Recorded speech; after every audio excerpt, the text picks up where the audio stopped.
subscribed to our channel yet, I would love it if you did, so we can grow our little channel here on YouTube. Also, if you would like to hear more ASMR videos from me, I do have a second channel where I upload videos in Greek. I will post the link down below. Next, I'm filming in my room and my two little kitties are sleeping on the bed next to me. I don't think they will make any noise, but just in case, I need to let you know. Today's video will be a continuation of our Agatha Christie book, The Man in the Brown Suit. I hope you all enjoy. I'm just going to stretch. Let's all get comfortable and let's begin. It is possible that there are many people in the world who have never heard of the finding of an antique skull at the Broken Hill mine in northern Rhodesia.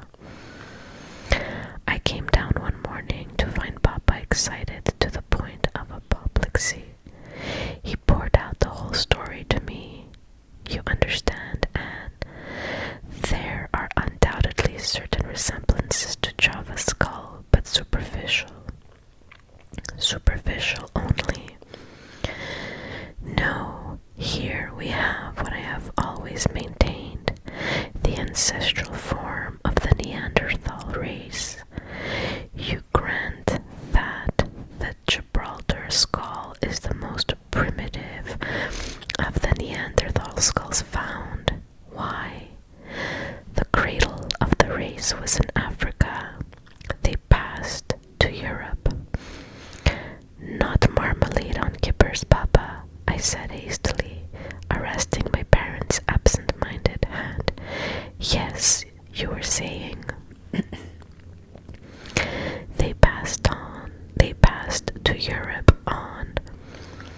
Here he broke down with a bad fit of choking, the result of an immoderate mouthful of kipper bones. But we must start at once, he declared, as he rose to his feet at the conclusion of the meal. There is no time to be lost. We must be on the spot. There are doubtless incalculable finds to be found in the neighborhood. I shall be interested. Let me put this there.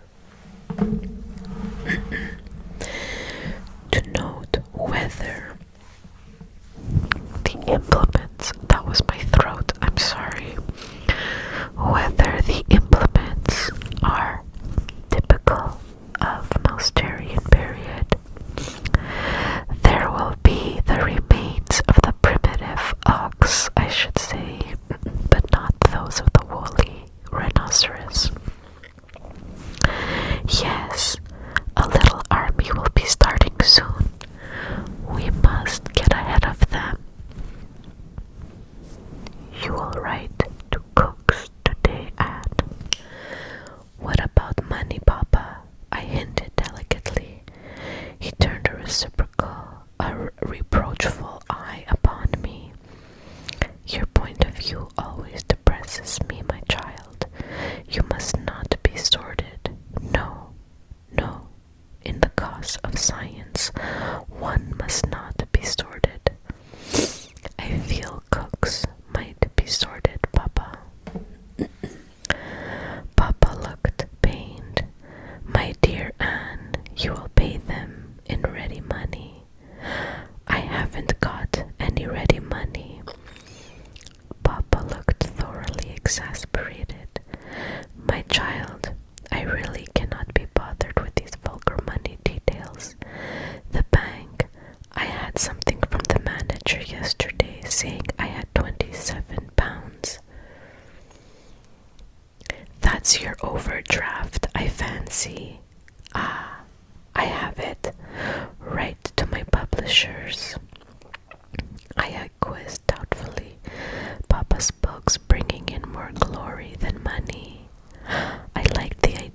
going to Rhodesia immensely.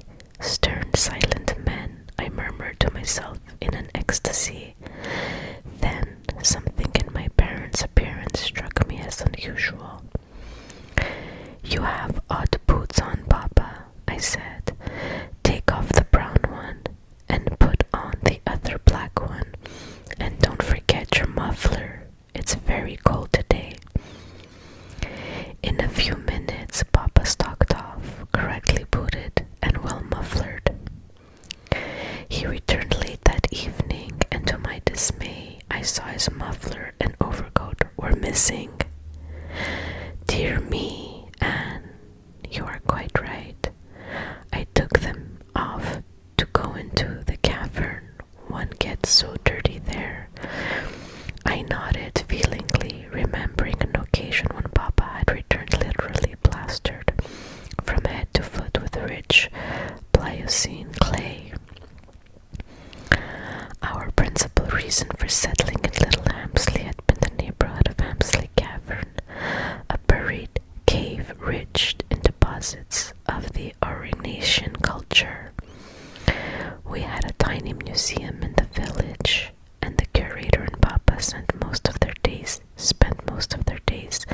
messing about underground and bringing to light portions of woolly rhinoceros and cave bear. Papa coughed badly all the evening, and the following morning I saw he had a temperature and sent for the doctor. Poor Papa, he never had a chance. It was double pneumonia. He died 4 days later. Chapter 2. Everyone was very kind to me. Dazed as I was, I appreciated that. I felt no overwhelming grief. Papa had never loved me. I knew that well enough.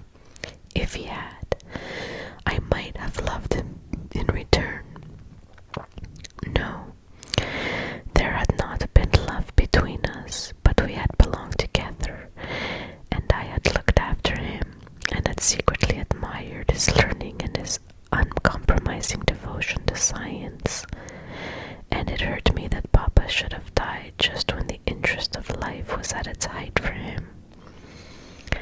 I should have felt happier if I could have buried him in a cave with paintings of reindeer and flint implements, but the force of public opinion constrained a neat tomb with marble slab in our hideous local churchyard.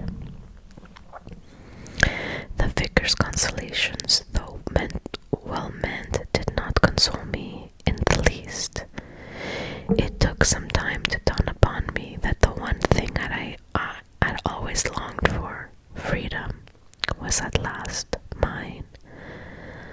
I was an orphan and practically penniless, but free. At the same time, I realized the extraordinary kindness of all these good people. The vicar did his best to persuade me that his wife was in urgent need of a companion help. Our tiny local library suddenly made its mind to have an assistant librarian. Finally, the doctor called upon me, and after making various ridiculous excuses for failing to send in a proper bill, he hummed and hawed a good deal, and suddenly suggested that I should marry him. I was very much astonished. The doctor was nearer 40 than 30, and a round, tubby little man. He was not at all like the hero of The Perils of Pamela, and even less like a stern and silent Rhodesian. I reflected a minute and then asked him why he wanted to marry me. That seemed to fluster him a good deal, and he murmured that a wife was a great help to a general practitioner. The position seemed even more unromantic than before, and yet something in me urged towards its acceptance. Safety. That was what was being offered safety and a comfortable home. Thinking it over, I believe I did the little man an injustice. He was honestly in love with me, but a mistaken delicacy prevented him from pressing his suit on those lines. Anyway, my love of romance rebelled. "It's extremely kind of you," I said, "but it's impossible. I could never marry a man unless I love him dearly." "You don't think?" "No, I don't think," I said firmly. He sighed. "But my dear child, what do you propose to do?" "Have adventures and see the world," I replied without the least hesitation. "Miss Anne, you are very much of a child still. You don't understand." "The practical difficulties, yes, I do, doctor. I'm not a sentimental schoolgirl. I'm a hard-headed mercenary shrew. You'd know it if you'd married me. I wish you would reconsider." "I can't." He sighed again. "I have another proposal to make. An aunt of mine who lives in Wales is in want of a young lady to help her. How would that suit you?" "No, doctor. I'm going to London. If this happened anywhere, they happen in London.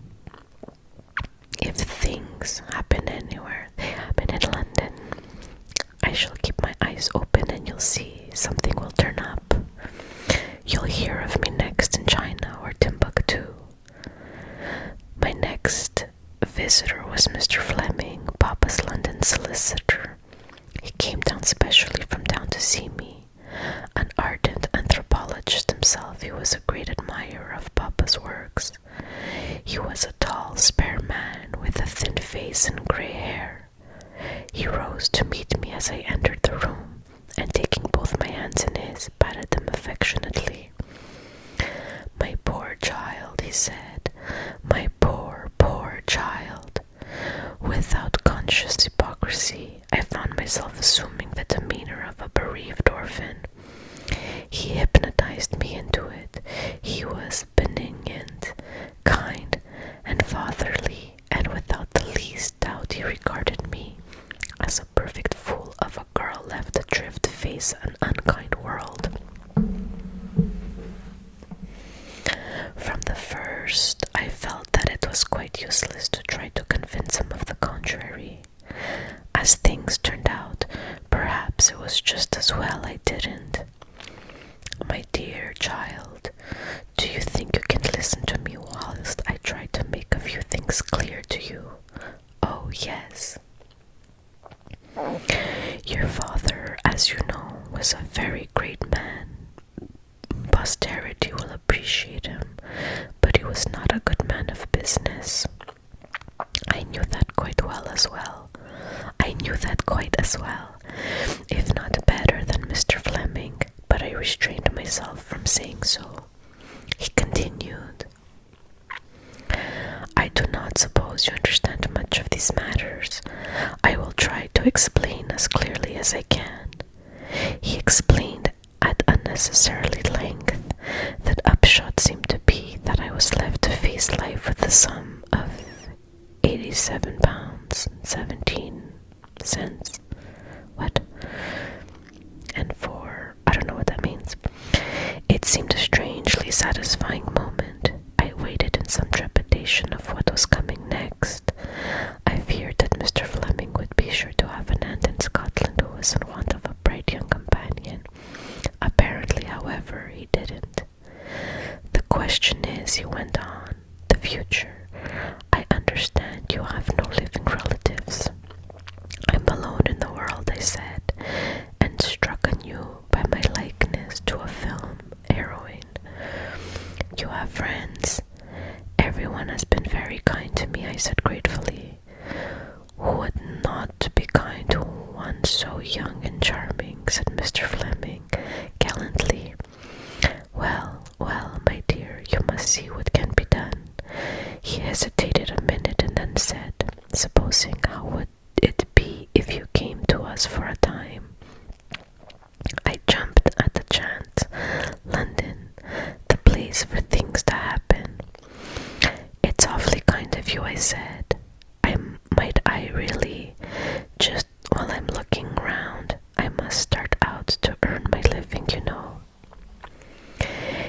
yes, my dear child, I quite understand. We will look round for something suitable. I felt instinctively that Mr. Fleming's ideas of something suitable and mine were likely to be widely divergent, but it was certainly not the moment to air my views. That is settled then. Why not return with me today? Oh, thank you, Mr. Fleming. Oh, thank you, but will Mrs. Fleming? My wife will be delighted to welcome you. I wonder if husbands know as much about their wives as they think they do. If I had a husband, I should hate him to bring home orphans without consulting me first. We will send her a wire from the station, continued the lawyer. My few personal belongings were soon packed. I contemplated my hat sadly before putting it on. It had originally been what I call a Mary hat, meaning by that the kind of hat a housemaid ought to wear on her day out, but doesn't. A limp thing of black straw with a suitably depressed brim. With the inspiration of genius, I had kicked it once, punched it twice, dented in the crown, and affixed to it a thing like a cubist stream of jazz carrot. The result had been distinctly chic. The carrot I had already removed, of course, and now I proceeded to undo the rest of my handiwork. The Mary had resumed its former status with an additional battered appearance which made it even more depressing than formerly. I might as well look as much like the popular conception of an orphan as possible. I was just a shade nervous of Mrs. Fleming's reception, but hoped my appearance might have a sufficiently disarming effect. Mr. Fleming was nervous too. I realized that as we went up the stairs of the tall house in a quiet Kensington Square. Mrs. Fleming greeted me pleasantly enough. She was a stout, placid woman of the good wife and mother type. She looked me up to a spotless ginseng bedroom, hoped I had everything I wanted, informed me that tea would be ready in about a quarter of an hour, and left me to my own devices. I heard her voice slightly raised as she entered the drawing room below on the first floor. Well, Henry, why on earth?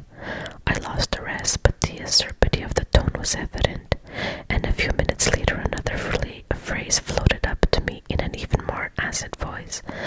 I agree with you. She is certainly very good-looking. It is really a very hard life. Men will not be nice to you if you're not good-looking, and women will not be nice to you if you are. With a deep sigh, I proceeded to do things to my hair. I have nice hair. It was black, a real black, not dark brown, and it grows well back from my forehead and down over my ears. Sorry, my allergies are starting up. With a ruthless hand, I dragged it upwards. My ears are quite alright, but there's no doubt about it, ears are démodé nowadays. They are like the Queen of Spain's legs in Professor Peterson's Young Lady.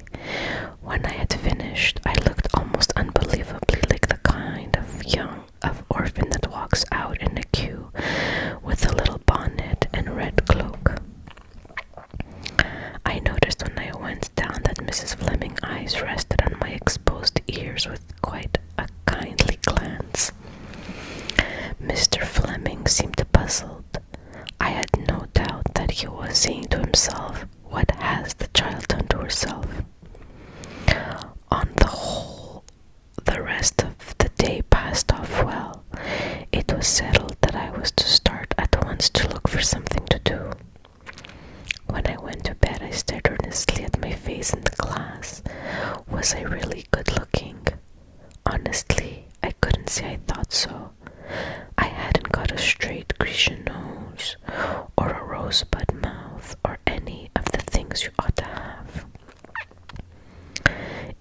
true that a curate once told me that my eyes were like imprisoned sunshine in a dark, dark wood, but curates always know so many quotations and fire them off at random.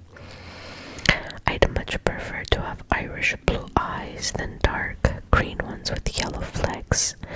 Still, green is a good color for adventuresses. I wound a black garment tightly round me, leaving my arms and shoulders bare. Then I brushed back my hair and I pulled it well over my ears again. I put a lot of powder on my face so that the skin seemed even whiter than usual. I fished about until I found some old lip salve and I put oceans of it on my lips. Then I did under my eyes with burnt cork. Finally, I draped a red ribbon over my bare shoulder, stuck a scarlet feather in my hair, and placed a cigarette in one corner of my mouth. The whole effect pleased me very much. "Anna the adventuress," I said out loud, nodding at my reflection.